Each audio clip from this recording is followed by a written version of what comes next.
Hello friends, आइए एमपीपीजीटी की इस सीरीज में हम लोग एक और पोइम को डिस्कस करेंगे और पोइम है द रूल ऑफ टिगर। इस पोइम से जो इम्पोर्टेंट एमसीक्यूज होंगे उन्हें हम लोग डिस्कस करेंगे। हम दो पोइम डिस्कस कर चुके हैं रॉबर्ट फ्रॉस्ट की दो पोइम हम लोग डिस्कस कर चुके हैं, fire and ice and dust of snow. Okay, दो पोइम को हम डिस्कस कर चुके हैं। आज द रूल नॉट टेकन से जो इम्पोर्टेंट क्वेश्चन होंगे उनको देखेंगे। लिखा है who is the poet of the poem the rule not taken. Okay, ये रूल नॉट टेकन जो पोइम है, इस पोइम की आपको बताना है कि पोएट कौन है। ये पोइम किसने लिखी हुई है, ये द रूल नॉट टेकन। ये पोइम किसने लिखी है? जेम्स, विलियम जेम्स, या फिर विलियम वर्ड्सवर्थ, या फिर रॉबर्ट फ्रॉस्ट। तो आपको मालूम है ये पोइम किसकी है? रॉबर्ट फ्रॉस्ट की। ओके, तो Robert Frost and B option आपका सही होगा। नेक्स्ट क्वेश्चन हम लोग डिस्कस करेंगे। देखो, what does the poet speak about. इस पोइम के अंदर जो पोएट है ना, वो किस चीज के बारे में बात करता है? About the plight of roads, about the people, about the rules, about the choices made by the people। देखो, ये मैंने आपको जब हमने इस पोइम को 99 डिस्कस किया था तब भी मैंने एक चीज आपको कही थी कि इसमें जो रोड शब्द है, रोड शब्द जो है ना, वो सिंबल है किसका? चॉइस। ये चॉइस का सिंबल है। हम अपने जीवन में अपने लिए जो उद्देश्य, जो रास्ता चुनते हैं, हम जो चॉइस बनाते हैं कि भाई मेरे को ये बनना है, मेरे को ये करना है, उसी चॉइस को रॉबर्ट फ्रॉस्ट ने इस पोइम के अंदर क्या है? रूल कहा है। तो यहाँ आप जानते हैं कि about the choices made by the people, ये इस बात को सजेस्ट करता है कि जो पोइम है वो किस चीज़ के बारे में बात करती है? व्यक्तियों में जो चॉइसेस हैं जीवन में, वो क्या बनना चाहते हैं, इसकी जो क्या इच्छा रखते हैं, ये उस बात को डिस्कस करती है।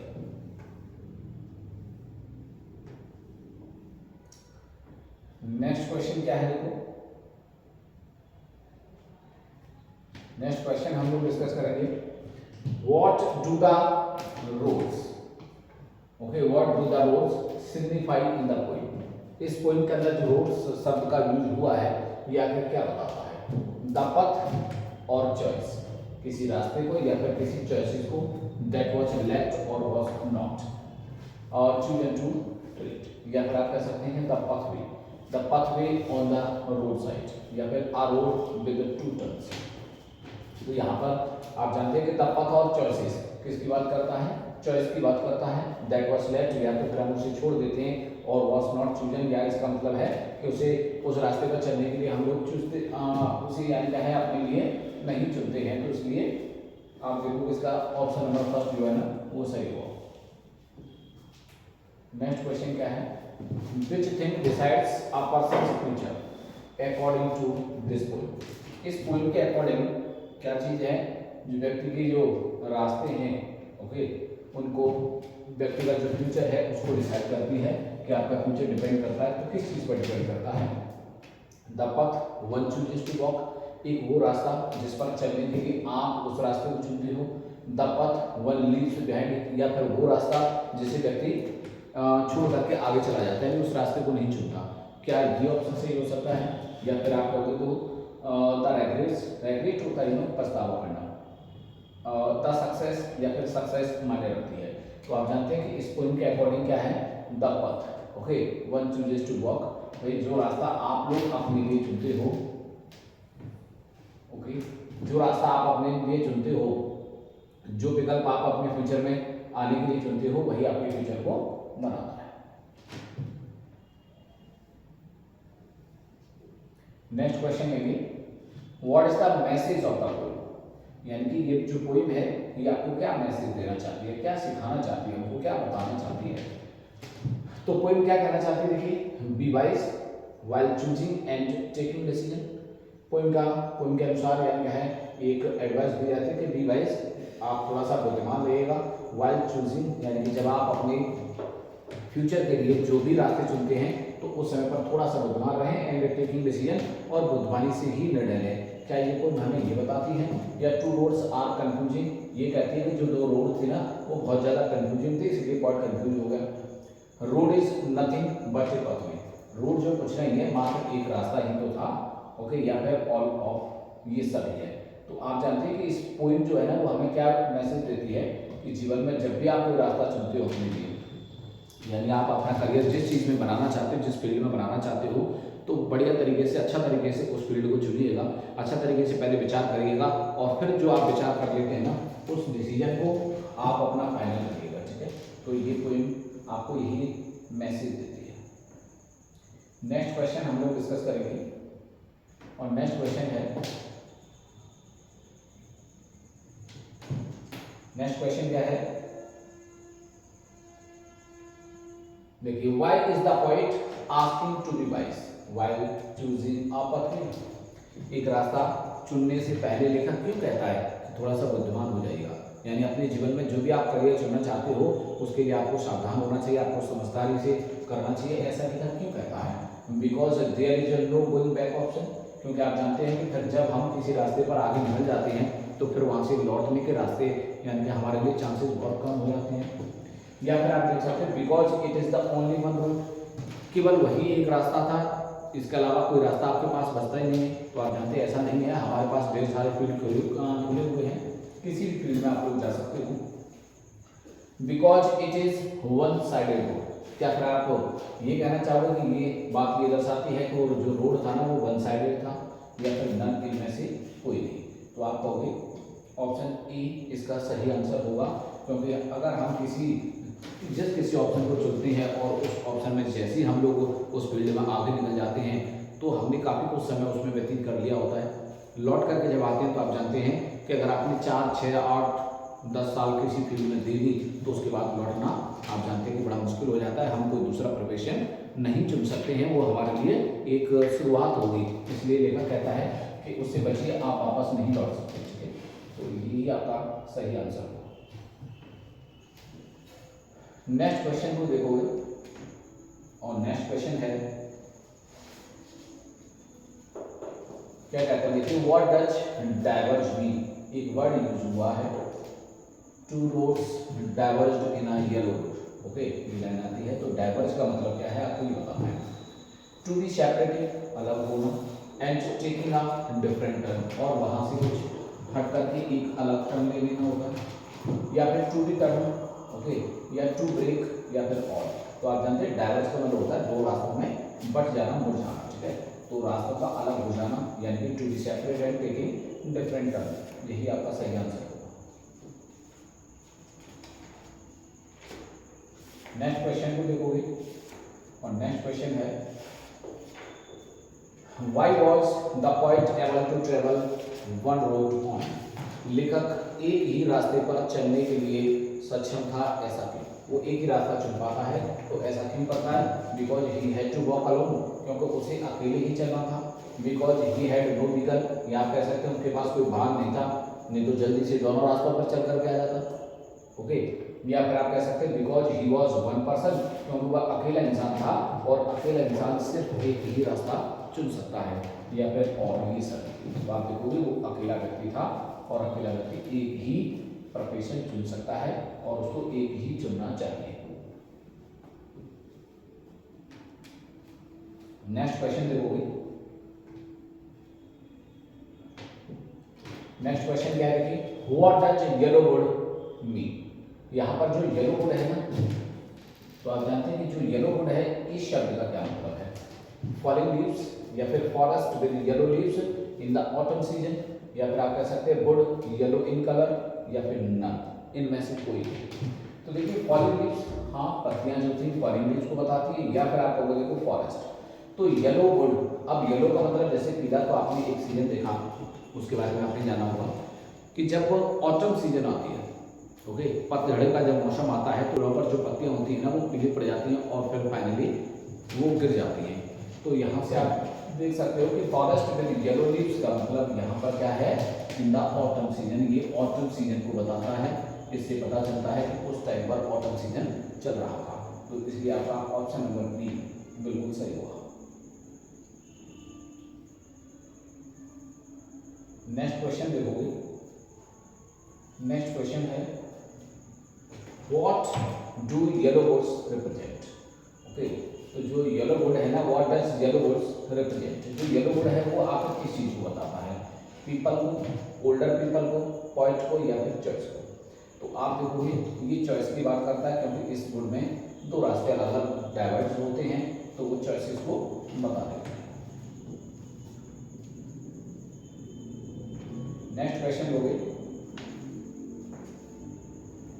नेक्स्ट क्वेश्चन है हमारे पास, why was the poet looking at the path? लेखक जब दो रास्ते देखता है तो एक जगह रुक करके थोड़ा सा देखता रहता है रास्तों को, और उसके बाद कुछ विचार करता है, उसके बाद रास्ता चुनता है कि किस रास्ते पर चलना है। तो आपसे क्वेश्चन है कि why was the poet looking at the path? लेखक उस रास्ते की तरफ क्यों देख रहा था? To decide whether it was suitable for him? क्या वो ये डिसाइड करना चाहता था कि उसके लिए कौन सा रास्ता सुटेबल होगा? या फिर दूसरा ऑप्शन है आपका कि to see how long it was? लेखक ये देखना चाहता था कि वो रास्ता कितना लंबा है, ज़्यादा लंबा रास्ता तो नहीं, ज़्यादा टाइम लग जाए। टू चेक द रूट, या फिर वो रोड को चेक करना चाहता था, या फिर नन, इनमें से कोई नहीं। तो आप जानते हैं कि वो ये देखना चाहता था कि कौन सा रास्ता उसके लिए क्या है, सुटेबल रहेगा, इसलिए ऑप्शन नंबर बी इसका सही आंसर होगा। नेक्स्ट क्वेश्चन को देखोगे, नेक्स्ट क्वेश्चन है what does poets long stare at the पथ सिग्निफाई? कह रहा है आपसे, क्वेश्चन है कि जो लेखक है वो एक काफी देर तक रास्ते को घूरता रहता है, रास्ते को देखता रहता है, आखिर ये बात क्या दर्शाती है, क्या अर्थ देती है, इसका क्या मतलब है? The time taken by people to decide and making a choice. इसका मतलब हुआ कि time taken by the people, लोगों के द्वारा जो समय लिया जाता है, उस समय को किसके लिए लिया जाता है? टू डिसाइड, ये डिसाइड करने के लिए, एंड मेकिंग अ चॉइस, और फिर अपनी चॉइस के अकॉर्डिंग उसको चुनने के लिए। पोएट लव्स नेचर, या फिर पोएट को नेचर से बड़ा प्रेम था इसलिए वो देखता रहा। किलिंग अवे ऑफ टाइम, या फिर उसके पास टाइम बहुत था इसलिए टाइम पास करना चाहता था इसलिए देखता रहा। या फिर आप कह सकते हैं relaxation, relaxation hours, relaxation hours, यानी कि ये उसके रिलैक्स करने का टाइम था। ओके, तो आप देख सकते हैं यहाँ पर वो टाइम जो उसने लिया था वो ये डिसाइड करने के लिए टाइम ले रहा था कि आखिर कौन सा रास्ता ठीक होगा, उसे किस रास्ते पर चलने की चॉइस बनानी चाहिए। Option number A is correct.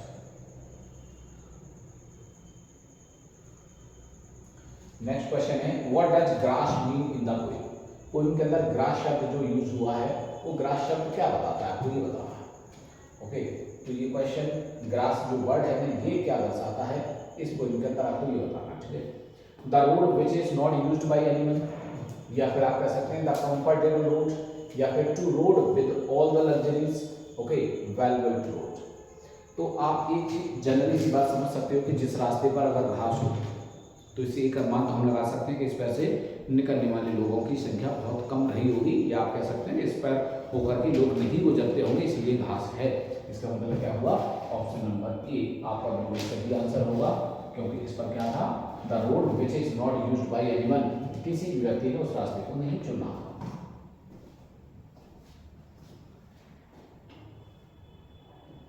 Next question देखोगे, और नेक्स्ट क्वेश्चन है Where does the poet find himself? Poet अपने आप को कहाँ पाता है? ऑन द रूट, या फिर on a bus, on a muddy route, on a fork. Okay, तो आप जानते हैं ऑन ए फॉक, फॉक कहते हैं कांटे को, on a muddy route, road muddy तो था ही नहीं। ओके, ऑन अ बस, बस का कोई जिक्र नहीं है, इसलिए ऑप्शन नंबर ए आपका सही हुआ। पोएट कहाँ होता है? रास्ते पर होता है, जहाँ से वो ये डिसाइड कर रहा होता है, ये विचार कर रहा होता है कि आखिर कौन सा रास्ता चुनूं। नेक्स्ट क्वेश्चन है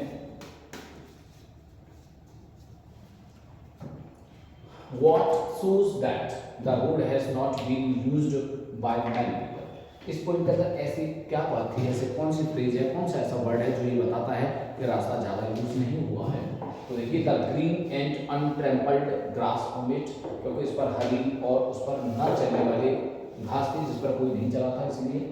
द मड ऑन इट, उस पर कीचड़ थी, या फिर the broken stones on it, उस पर कुछ टूटे हुए पत्थर के टुकड़े पड़े थे, या फिर ऑन, ये सभी।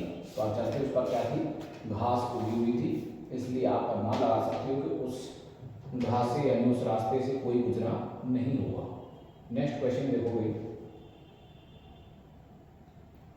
नेक्स्ट क्वेश्चन है what does the choice of road signify.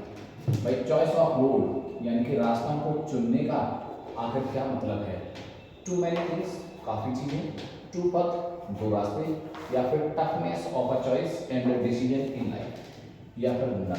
Toughness का मतलब होता है कठिनाई, ऑफ चॉइस यानी कि ये चुनना कि आपको अपने जीवन को बनाने के लिए क्या डिसीजन लेना है। तो आप कहेंगे ऑप्शन नंबर सी इसका बिल्कुल करेक्ट आंसर।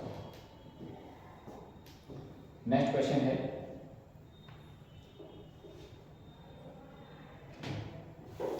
नेक्स्ट क्वेश्चन लोगे why did the poet choose the second route. अब देखिए लेखक ने दो रास्ते थे, वहां से एक रास्ते को चुना, सेकंड वाले रूट को उसने चुन लिया, फर्स्ट वाले को छोड़ दिया। ऐसा क्यों किया आपको ये बताना है। Because it was well good, क्योंकि दूसरा रास्ता अच्छा बना हुआ था। बिकॉज इट वॉज ब्यूटीफुल, क्योंकि वो रास्ता देखने में भी बहुत सुंदर था। या आप कह सकते हैं because it was not used by many people and was appealing to the poet, या फिर वो रास्ता अधिकांश लोग उस रास्ते पर नहीं चले थे और वो रास्ता पोएट को अपनी ओर आकर्षित करता था, या फिर ये सभी। तो आप जानते हैं कि ऑप्शन नंबर सी आपका सही होगा। ओके, भाई रास्ता अच्छा था ये नहीं देखा था पोएट ने। ओके, ये देखने में सुंदर था, इससे कोई मतलब नहीं था उसका। Because it was not used by many people, क्योंकि ये काफी लोगों ने यूज नहीं किया था, और अट्रैक्टिव था, ये रास्ता लेखक को अपनी तरफ आकर्षित करता था। नेक्स्ट क्वेश्चन देखोगे, और नेक्स्ट क्वेश्चन है what does the poets decision of taking less travelled road signify. लेखक ने कम चले हुए उस रास्ते को चुना, आखिर ये क्या दर्शाता है। पोएट्स रिस्क टेकिंग हैबिट, ये दर्शाता है कि पोएट ने रिस्क ली। भाई जिस रास्ते पर कोई नहीं चला, आप उस रास्ते पर चलने की हिम्मत दिखा रहे हो, इसका मतलब क्या है, आप बाकी लोगों से कुछ हटके करने की हिम्मत रखते हो। आपके अंदर ऐसी हैबिट है कि हाँ आप कुछ अलग करके दिखाना चाहते हो। साहस को, आपके साहस को बताती है। या फिर arrogance of the poet, arrogance कहते हैं घमंड, कुछ नहीं था उससे, उसको घमंड था इसलिए अलग रास्ता चुन लेता है। या फिर आप कहोगे पोएट्स क्यूरियोसिटी, ये लेखक की सिर्फ उत्सुकता थी। या पोएट्स नेग्लिजेंस, उसकी अज्ञानता थी, उसे सही रास्ता मालूम नहीं था इसलिए चुन लिया। तो आप कहेंगे लेखक की क्या थी ये, poets taking. Okay, poets risk taking habit, ये रिस्क टेकिंग हैबिट थी। भाई बड़ा काम होगा तो आप जानते हैं उसमें रिस्क भी ज़्यादा होगी। ओके, इसलिए आपका ऑप्शन नंबर ए बिल्कुल सही आंसर होगा। नेक्स्ट क्वेश्चन लेंगे, और नेक्स्ट क्वेश्चन है, देखिए नेक्स्ट क्वेश्चन है what do the words long I stood mean in the poem. अच्छा, इस पोएम के अंदर एक वर्ड, एक फ्रेज यूज हुआ है लॉन्ग आई स्टोड। इस शब्द का मतलब बताना है आपको क्या मतलब है। पोएट्स डिलेमा, क्या ये लेखक का डिलेमा था, दुविधा थी उसकी, वो सोच रहा था, विचार कर रहा था। या poet was in relaxation mood, वह आराम करने के मूड में था। Poet was enjoying the nature, वह प्रकृति का आनंद ले रहा था। या फिर पोएट वाज थिंकिंग, या फिर लेखक जो है ना विचार कर रहा था। तो आप देख सकते हैं कि पोएट क्या कर रहा था, वहाँ विचार कर रहा था कि भाई कौन सा रास्ता चुनना होगा। ओके, और उसके बाद फिर उस रास्ते पर चलना है। नेक्स्ट क्वेश्चन है, नेक्स्ट क्वेश्चन है when was the road not taken publish. बताना आपको ये पोएम कब पब्लिश हुई है। ओके, रोड नॉट टेकन, ये पोएम कब पब्लिश हुई थी, आपको इस पोएम को बताना है। तो ऑप्शन है, ऑप्शन नंबर ए 1915 के अंदर, या फिर 1916 में, 1917 या फिर 1920। पहले तो आप देखोगे इस पोएम को यानी क्या है 1916 में पब्लिश कराया गया। 1916 में आप देखोगे तो एक पोएट्री कलेक्शन आया था रॉबर्ट फ्रॉस्ट का, जिसका नाम था the mountain interval. Mountain interval, mountain interval. और ये कलेक्शन कब आया था, तो यू कैन सिलेक्ट और 1916। ओके, 1916 में ये कलेक्शन आया हुआ है।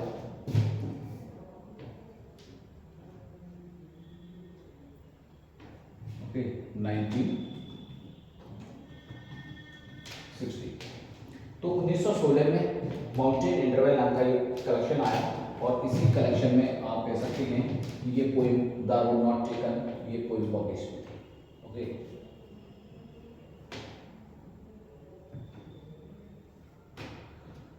तो ये कुछ इंपॉर्टेंट एमसीक्यूज थी इस पोइम से रिलेटेड। तो इस पोइम की जो भी इंपॉर्टेंट एमसीक्यूज थे वो हमने डिस्कस किए हैं और भी कुछ इसी टाइप के कुछ क्वेश्चंस के लिए अब हम एक टेस्ट सीरीज भी MPPGT के लिए लाने वाले हैं। आप उसमें भी ज्वाइन होकर के और अपनी नॉलेज को बूस्ट कर सकते हैं। Thank you.